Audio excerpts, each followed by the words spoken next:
Welcome back into Foolish Club Media. I am Steven Serda, joined by my guy, Rocky Magaña, as the 2025-2026 NFL season is officially a wrap for the Kansas City Chiefs. And, the way this game went, Rocky, it's really the kind of the perfect ending to this Chiefs season. And the way that just nothing seemed to break their way this year, and all of the injuries and everything. And then now it's like, at this point, it feels like since the Patrick Mahomes ACL tear, like essentially it feels like that was a lifetime ago now. Like, this team is all of a sudden just falling apart so fast, and it seems so different now that legitimately feels like it was months ago that Patrick Mahomes tore his ACL. But we are finally at the finish line. The Chiefs are going to finish 6-11 on the year, a worse season than any of us, I think, ever could have imagined they were going to have this year. And they're going to have a top 10 pick in the NFL draft at the end of the day. So I'm not really too upset that they lost this game to the Raiders, if I'm being totally honest. Listen, I tried to root for the tank. I just don't have it in my bones to root for a Raiders victory, no matter what. Like, this was such a brutal game to watch. And I think listen, ever since Mahomes went it's one of the worst NFL games I've seen. Yeah, there was zero NFL caliber quarterbacks in this game, and maybe one or two offensive linemen. Like, it was a brutally ugly game. Like, it was like XFL level football out there. And the only thing I kept on thinking throughout the entire thing was, if this is Travis Kelce's last game in the NFL, that he deserved better than what he got today. Like, an offensive line that could not even hold up long enough for him to get the ball, a quarterback who couldn't find him and couldn't find him when he was open.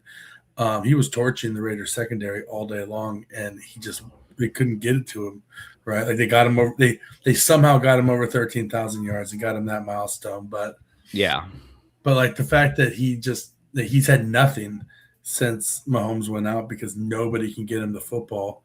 It's a shame that if this is the end, that is the last stretch of games that he had in a Chiefs uniform after such a storied career. And obviously, this was an awful game. I think we wound up getting robbed of a scoregami because Daniel Carson drills that 60-yard field goal that winds up being a game winner for the Raiders. But I mean, man, I honestly, there was nothing we were going to take away from this game. And there was nothing we were going to learn about this team heading in the offseason in this game, despite the fact that, I know some of us wanted to see some of these younger players, and we got a longer look at Brashard Smith, but I really don't. I think all that did was confirm to me that, Brashard Smith could be like a serviceable player for you, but it's not as if they had some elite playmaker sitting on the bench for half the season. Like, Brashard Smith's fine. They need to go get another running back. Not saying they need to do that in the top 10, but I will be very annoyed if they don't try to address that position in some capacity this offseason, just to try to give the passing game a little bit of help, because I think a running game in today's NFL would go a long way when you look at some of these other great teams across the league this season. But we just weren't going to learn anything about this team. So yeah, it would have been nice to get that win for Travis Kelce if this winds up being his final game. But if anything, I'm just kind of happy that Chris Oladokun got benched and we went to Shane Buechele. And so we don't have to spend an offseason being like, is Chris Oladokun the Chiefs backup now? No, we talked about on Joe and BK a couple of weeks ago. No, I know Oladokun every now and then can create a wow play with his athleticism, but he has not been a fun quarterback to watch. He has been absolutely brutal, and he was just getting killed today. Has 2 fumbles in the first half, and Shane Buechele, wasn't anything special either, but he at least looked like a competent quarterback out there. He at least could get could throw the football a little bit. because Chris Oladokun just isn't that kind of guy. Like, he's just not an NFL caliber quarterback, unfortunately. Sorry, Chris. Yeah, it just takes Chris Oladokun like 6 years to get through his progressions, and then by that point, he has to scramble for his life. There's just like he has no ability to read the football field whatsoever. His whole entire thing is, I'm going to hold on to the ball and pat it until things break down, and then I'm going to scramble outside the pocket and try to make things happen, which makes it really hard to evaluate any kind of wide receiver play whatsoever with a guy like that, because he can't actually ever put the ball further than 5 yards downfield, because he has to wait till he breaks pocket and then find the easy guy, any guy on his side of the field to try to dump the ball off to. Jalen Royals didn't look like anything special though today. Like, everybody's been wondering where Jalen Royals was all season. I think we kind of learned where Jalen Royals has been. Jalen Royals didn't look like a guy who should be pushing for more playing time in the limited action that he did have. I came away from this saying Chiefs need more depth on the offensive line, because the guys who they have a really good starting five right now. If you consider Jalen Moore as like your starter going into 2025, but beyond that, Hunter Norzard, Mike Caliendo, I mean every other guy. No, I mean Chu Godric was god awful today. Yeah, like just getting smoked by Tyree Wilson, who's not anything special. Yeah, who is a player that has like basically disappeared since he was a high-end first-round draft pick. I think today was the first time I've heard Tyree Wilson's name in like 3 years. Yeah, the Chiefs need more offensive linemen. The Chiefs need more running backs. The Chiefs need a ball winner at wide receiver. If Kelsey's gone, they need a serviceable tight end. On defense, they need another pass rusher. All of their they're gonna have Chamari Connor and Jaden Hicks next year at safety if they don't address safety as well. You got to figure out what you're going to do with McDuffie, what you're going to do with Jalen Watson. Joshua Williams is gone. Najee Johnson is gone. Like, there's a lot of change coming to this roster, and a lot of it is necessary, but there's just so many things that have to occur with this football team before next year. That's going to be one of our most interesting off seasons in years, I think, if they're able to address the needs and kind of turn over this roster and make it competitive again. But there's a lot of work to be done on this team. Without Patrick Mahomes, you just saw it today, you're essentially the worst team in football. Yeah. And I was looking at like NFL.com earlier, because I was just looking up like NFL draft order and like kind of skimming that, and just like doing some record matching to make sure like, oh, like Chiefs are this draft position, they can't be worse than this or whatever. And as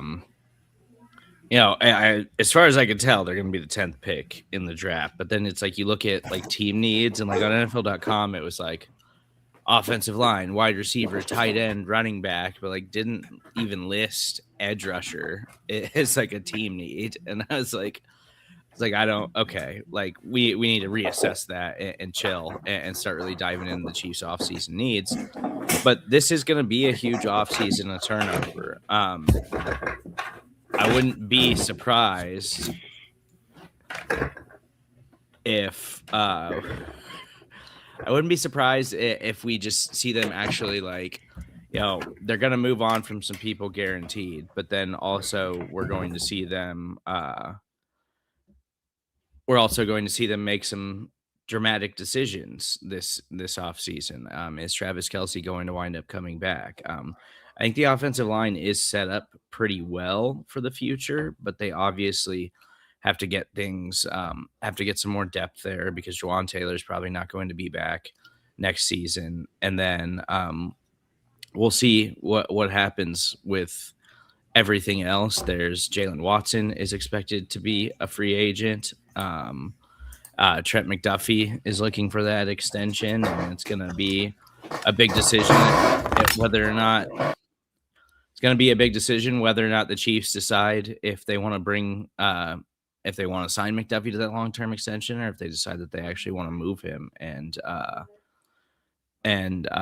You with me, Rocky? I'm back. Can you hear me all right? Yes. You just need to come up a little bit. You're a little quiet. You hear me now? Yes, that's much better. Okay. Man, it's technical difficulties here. I'm like the stinky There's a lot of here, bro. There's a lot of clanking and stuff going on. My bad. Now you sound much better now. But yeah, this is gonna be, I think, like we saw after the Bucs Super Bowl loss, we saw the Chiefs go into that offseason being very aggressive and not wasting time. And I think we're gonna see a similar thing here. I do think that it's worth wondering whether or not the Chiefs have kind of put themselves in a tough position now where I honestly kind of would be shocked if they get a long-term deal done with Trent McDuffie, because it kind of feels like now, like, you've got so many holes on the roster. Can you really afford to pay McDuffie after all the contracts that you signed last offseason, all the investment that you put into the offensive line? It almost feels like with everything that we now know that this team needs and everything that they have to address this offseason, it now kind of feels almost like a luxury to like go make Trent McDuffie one of the 3 high payest cornerbacks in the NFL. And I'm not sure this team can afford investing in luxury things right now, because they have to be extremely aggressive this offseason in addressing all of this stuff so they can get back to the playoffs next year. Because I do think that, like, we're in for a little rebuild here. And I'm not convinced this is going to be a one-off season and the Chiefs are right back in the thick of it and like running for Super Bowls or something. I think this is different than last time. Like, you got to make some real long-term decisions, and you got to do it with Travis Kelce probably being gone, Tyreek Hill no longer here, and Chris Jones aging and on the back end, and like still a special player, but also you can see the slowdown, and like you're venturing into territory where you've always had these special star players who can get you where you want to go as long as everything else around them is solid. And we're venturing into territory where I don't really know who those guys are anymore. And it's going to be next season in all likelihood, unless Travis Kelce just decides to come back, which I'm not a believer that he's going to. It's just going to be Mahomes and Chris Jones, and that's it. And then it's like, who are the difference makers and the cornerstones after that? And I don't think the Chiefs have any answers on the roster at this point. As special as Trent McDuffie is, I just don't think that any corner is that big of a difference maker.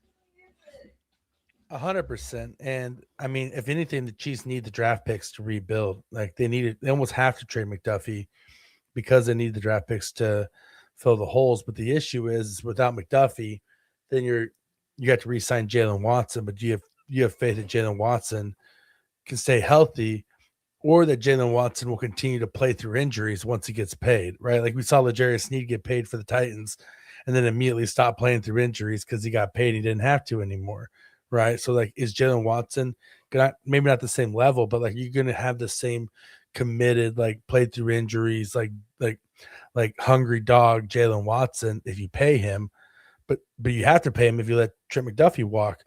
And if you don't, then you also have Christian Fulton, which Christian Fulton is great as a cornerback 4 or cornerback 3 on your roster, but you have no faith that he can stay healthy either, right? So you have injury concerns in the secondary in general. And I see in the comments section people talking about cap space is the bigger issue. Cap space is an issue, but let's be honest, when you're signing free agent contracts, you're really talking about 2027 cap space, not 2026 cap space, because you're going to roll most of that over, into the 2027 cap is pretty clean this year.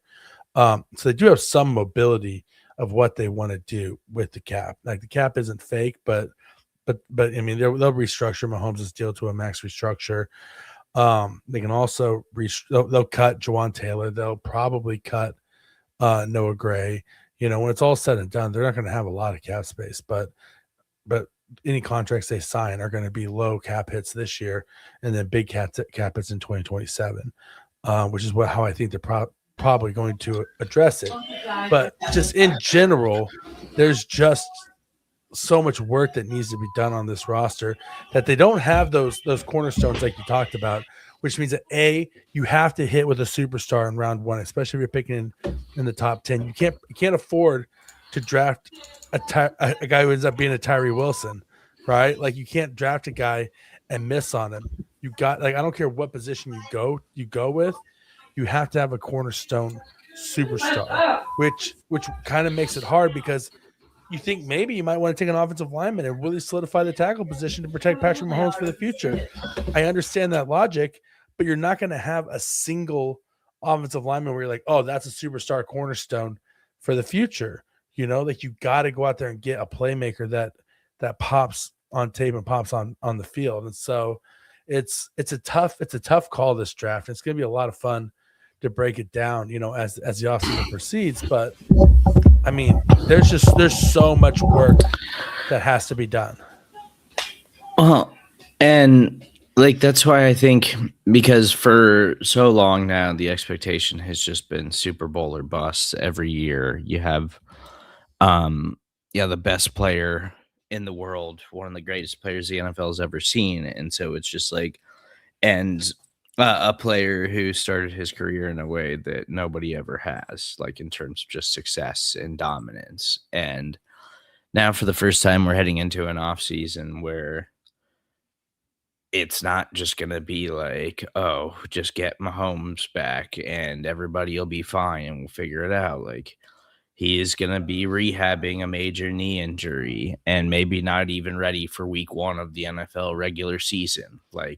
That's going to be something that we have to think about. And then it's and then him not being there during training camp in all likelihood, and being able to do everything that he has to do. And, what is going to be a really important year if Travis Kelce doesn't come back, and building chemistry with other players and all of that stuff. And it's you just have to figure so many things out this off season, to the point where I know everybody just believes this team can bounce back and turn this thing around. I don't think the Chiefs are going anywhere, Rocky. Yes, they had a down year. The Bengals have had down years for several years now. And for some reason, people still try to convince themselves that Cincinnati is going to do something every single season.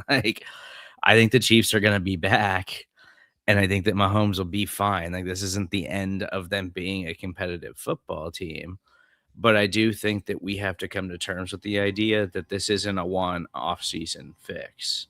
It might be a year or two, because it's not the same as last time when we saw them, overhaul the entire offensive line and really reconstruct the defense. This isn't just retooling.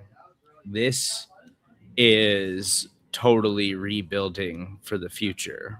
This isn't retooling. This is more of a reset for the Kansas City Chiefs this offseason than I think anything we've ever seen them go through in the Patrick Mahomes era. Yeah, and I think that it's interesting because it's on the defense, you'll see a lot of the same stuff, but I think on the offensive side of the ball, there needs to be a reevaluation of everything, of concept, of style, because for so long it was everything goes through Travis Kelce, right? And then you couldn't go through Travis Kelce anymore. And then the offenses started sputtering. You thought, okay, we're going to go through Rashee Rice. Well, we figured out that doesn't work this year because Rashee Rice isn't dependable enough, right? He can't get on the field, or when he's on the field, he has drops. He's not that guy. So now you have to look at it and say, okay, we have a quarterback coming back from an ACL and MCL injury. Okay, so he's not going to be mobile. Even if he comes back and plays, he's probably going to be on a no scramble rule for the first 6 weeks of the season, right? So, okay, so then we're going to have to run the ball a lot. Okay, the Chiefs have no real running backs on their roster, right? So the Chiefs have to rethink their entire offensive philosophy on the offensive side of the ball. I mean, and it's actually not a bad time to do that, with the idea that Matt Nagy is not under contract, and Tom Pelissero reporting this weekend that Nagy wants to go somewhere where he can call the plays, and so that the Chiefs will presumably be looking for a new offensive coordinator to team up with Andy Reid. Now, how much Andy Reid's willing to change at this point in his career remains to be seen, but something has to happen. Something has to give on the offensive side of the football, because that was the side of the football this year that was costing the team games, right? More times than not, the defense did their job, right? And the defense held up enough more times than not to win football games, but the offense just could not put the ball in the end zone at a consistent enough rate or come up with big plays, or they would shoot themselves in the foot when they, when they had the, with Kelsey balls popping up in the air, Mahomes throwing interceptions in the red zone. Yeah. Like there was so many things that happened. I mean, and you say that the people, here's the one thing you said that the Bengals never give us anything. The Bengals gave us one thing. Orlando Brown Jr. gave up a sack to Myles Garrett to give him the all-time record today. And so, actually, with the Chiefs losing this game on that 60-yard field goal, they did actually wind up with the worst losing percentage than the Cincinnati Bengals. So they jumped the Bengals. So the Chiefs are actually going to have the number 9 overall pick, and the Bengals are going to have the 10th pick in the NFL draft. I love that. I love to see something good come out of all of this. But that being said, it's like, the Chiefs need offensive playmakers. Like that's like there's no other way around it. Like they have needs on defense. They need a pass rushers outside of Chris Jones. They need a safety. They need probably a more athletic linebacker. Leo Chenal is also going to be a free agent. But like ultimately they have the greatest football player in the world, and they don't have any elite playmakers to pair him with. They have some good guys, some guys who are good role players, but they need that superstar. I mean, like that's the problem with always picking number 32. Like Justin Jefferson never goes 32nd in the draft. You know what I mean? Like you need that guy. You need that Jamar Chase. You need, whoever that's going to be, which is why maybe the Chiefs should trade up for a wide receiver in this draft. If Carnell Tate's not going to be there at 9, then maybe you trade up to get him, because you have to do something in order to elevate Patrick Mahomes is somebody who can elevate themselves to meet Mahomes' level, because that's what Kelsey always did. Kelsey was able to play at a level worthy of Mahomes, but you have no offensive playmakers right now who are worthy of Mahomes' level, and so by default his play comes down because he's trying to think, dunk, chip away, be smarter, do something magical all the time, and then when he makes the throw, it goes off somebody's hands. Yeah, I mean, it was kind of a merciful way to just end this season. I'm glad we got to look at Shane Buechele, because I feel like Shane Buechele's given us a lot of nice preseason memories and never gotten any game action, and just felt fitting that that's how this season ends, with Shane Buechele coming out and taking over in the second half. And I don't think that I didn't see them say there's any like Oladokin injury or anything. I think he just got benched because he was just straight up awful in the first half. Like one of the worst quarterbacking performances I've watched all season. It was that bad. He was Kenny Pickett level bad in the first half. It is just now, like, the 9th overall pick. Obviously the Chiefs have to hit on that, and then you really just didn't get enough out of this rookie draft class either. And I know that the injuries started to stack up. Like Josh Simmons, like, looks like he's going to be a special player. They just got to get him on the field, and hopefully year number 2 he can do that and be there and be on the field consistently and through the entirety of the season. And then I think Jalen Royals can wind up being like a contributing player, but I don't think he's not going to surpass any of the guys that are ahead of him on the depth chart dramatically this offseason or something. And like Noel Williams looks like he's a player. Like he looks like he's a steal. I think it's going to be, if you decide to try to move Trent McDuffie for draft picks or something, and then see if you can bring back Jalen Watson, I think all of that's going to be a lot easier when you have Noel Williams. And just what we saw, he was one of the highlights in today's game. And he had a nice corner blitz and just absolutely destroyed Kenny Pickett. That was almost like a Trent McDuffie style blitz too. So I mean, I think it's just really frustrating that they dragged their feet so much on getting him involved more this season, because he obviously looks like he can be a player for the Chiefs. And then as far as everybody else goes, like I just think you have to revamp every position group. Like Leo, I think, is heading into free agency. Drew Tranquil, I believe, this is last year of his contract, I think. So the Chiefs are gonna have to rebuild the linebacker room, probably gonna have to rebuild the safety room. They have to rebuild the defensive line. Like, I think this thing can still be built around Chris Jones being the best player on your defensive line, but it can't be built on the idea that Chris Jones is so good anymore that everybody else is going to feast off of Chris Jones because he's so dominant. Like, it can't just be that anymore.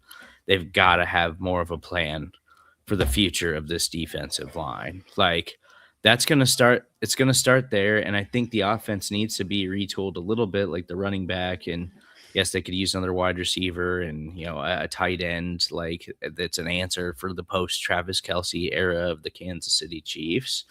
But the offense is a lot closer than the defense is. Like, we're talking about an almost like full blown defensive rebuild this offseason, in my mind. Oh, 100%. And yeah, I mean, when you look at it too, like on the defensive side of the ball, you can definitely build around Chris Jones still. But to do that, then you need either another impact defensive pass rushing defensive tackle to pair next to him, or you need an elite edge rusher opposite of George Karlaftis, right? Because you can't just have another workman's like guy like Mike Dana or Ashton Gelati or something like that opposite of George Karlaftis on the edge, because otherwise you're just going to keep on having these loss of containment issues where Karlaftis beats somebody and Karlaftis doesn't even win quick, right? Like, he's a workman's type of guy too. Like, you need somebody who can elite quick win fast on the defensive line besides Chris Jones, somebody else who's going to be able to put pressure on the quarterback right off the bat. And then, yeah, on the offensive side of the ball, like, I mean, honest to God, the Chiefs probably need to sign a free agent running back. And there's a lot of free agent running backs this year. There's a lot of them.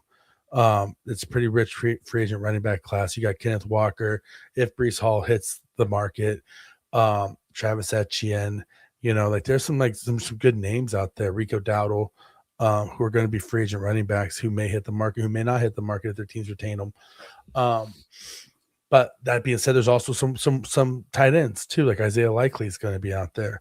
And so I think that the Chiefs can make some smart, strategic free agent signings on the offensive side of the ball to help with this reset. And then on the defensive side of the ball, like Spags' defense is always at his best when he has an elite safety, right? If you think about it, like he's always at his best when he has elite safety. So I think the Chiefs are going to have to draft a safety decently high or go out and get one. I think Spags wants to upgrade his safety room almost more than anything because he hasn't had great safety play this year. Brian Cook and Jaden Hicks, or Brian Cook and Shamari Connor, or Brian Cook and Chris Rowland Wallace. Any one of those combinations that you put out there, none of those are up to par with what we've seen from the Chiefs, over recent years, right? When they have had the success that we're used to them having. And so there's just, I mean, it's gonna be fun off season. Like that's the thing. As the draft content ramps up, right? And we actually start like covering that sort of stuff. Like when we go live for the first round this year, Steven, it's gonna be a heck of a ride. We're not gonna be sitting around waiting for the Chiefs to pick 30 all day. Like we're gonna be picking within like the first hour of the draft this year. So it's gonna be a fun time. I actually hadn't gotten that far. That's exciting, actually. Not having to sit out the entire first round of the NFL draft, we can actually just get something in early and actually just like have fun. So sitting around hoping the Chiefs make a move up or something in the first round of the NFL draft. Yeah, I mean, at the end of the day, like this run had to come to an end eventually. They were inevitably going to be a disappointment. They were inevitably going to have a letdown year, and I do hope that this season leads to some decisions being made and leads to some planning for the future, because I do think when you've had the level of success that they have and been as great as they have been, I do think that sometimes some complacency comes with that type of stuff, and it feels like this season was just never felt more apparent than this year that there was a lot of complacency on this team and in this organization. And so I'm hoping they make some tough decisions this offseason, and I'm hoping they aggressively attack this offseason because this team with this quarterback belongs in the playoffs. And the fact that we're sitting here week 18 and not only are they not in the playoffs, but they've got the 9th overall pick in the NFL draft is just pretty shocking. But it happens. It's really hard to be good in the NFL for sustained periods of time. And we see lots of teams like, the Bengals, snuck into a Super Bowl a few years ago, and they haven't sniffed one since. Like, they made it to an AFC championship game, and that was it. They had a 2-year run. And since then, they haven't come close to anything like that, despite the fact that everybody keeps trying to convince us that the Bengals can do that year after year, and they haven't come anywhere close to it. The Bills, all of a sudden, like, I still think the Bills low key, like in the AFC, because the AFC playoff picture is like so inexperienced right now. Like, I think the Bills and their playoff experience is going to wind up coming up huge with Josh Allen this season. I think the AFC is still wide open.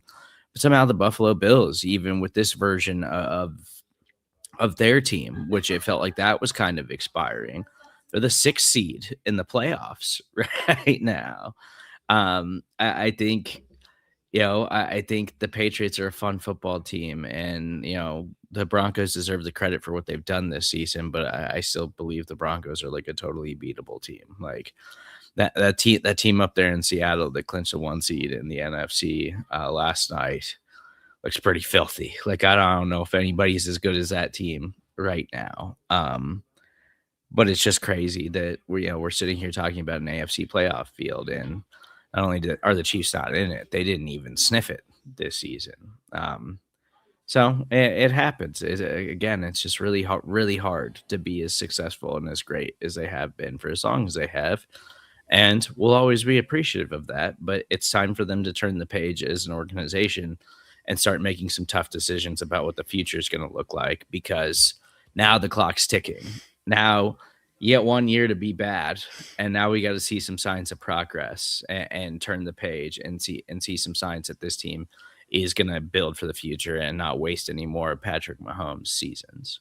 100%. And I think the one thing that's going to get forgotten in all this that I want to kind of shout out, here now that the season is over, is that Chris Jones had a chance to pack it in when all was lost, right? And it's not his final season. Like Travis Kelce's out there playing because these are his final games, presumably, right? So he wants to kind of play all of his last games, soak it in, yada yada yada. Chris Jones played his ass off this run down the stretch and did his best to keep the Chiefs in these games, right? And kind of had some really monster plays, since Mahomes went down. And so, I mean, this has been a really great stretch by Chris Jones, really just kind of putting it all out there still, regardless of who was quarterbacking on the other side of the field and what it meant, and if the games meant something or not, right? Like, you really think you saw you really kind of see the championship mentality and the swagger and the playing for self-respect aspect from guys like that, right? Who Nick Bolton also still played super hard. So there's still guys on this team who have that mentality, that and that championship swagger where you can build off of this. But there are some guys who you definitely need to move on from, right, as well, and who are going to be leaving. And so it's going to be interesting. Hopefully Andy Reid was in on the tank, and that's why he called a timeout with 17 seconds left to go. and the Raiders had no timeout so they could get their field goal unit set up. Because otherwise I have no idea what was going on there. I mean, I think there was some questionable decision making throughout this game, but also from Pete Carroll. So I don't know if either team really wanted to win this game all that bad, but it didn't really affect the Raiders as they secured the number 1 overall pick in the NFL draft. So see if they decide to take a quarterback or what happens with that. And I'm sure we'll hear from Andy Reid to wrap up the season tomorrow. So be on the lookout for that. Stay locked in right here on Foolish Club Media as we officially wrap up the regular season, turn the page to the offseason for the Kansas City Chiefs. And I'm sure this week on Beach Season, going to start diving heavy into some NFL draft talk. So, it wasn't the season that we were all looking for, but again, we still really appreciate you guys hanging out with us. Thank you for supporting us and subscribing and watching and listening and doing everything that you have for us this NFL season. Hopefully, the Chiefs come back next year with a vengeance. Hopefully it's a fun offseason and it's a busy and aggressive offseason of them revamping and revitalizing this roster on top of making some tough decisions in the front office and coaching staff. And we'll have all that for you right here. So stick with us. Thank you guys. We will talk to you again soon and later this week as we put a bow on the 2025 Kansas City Chiefs regular season.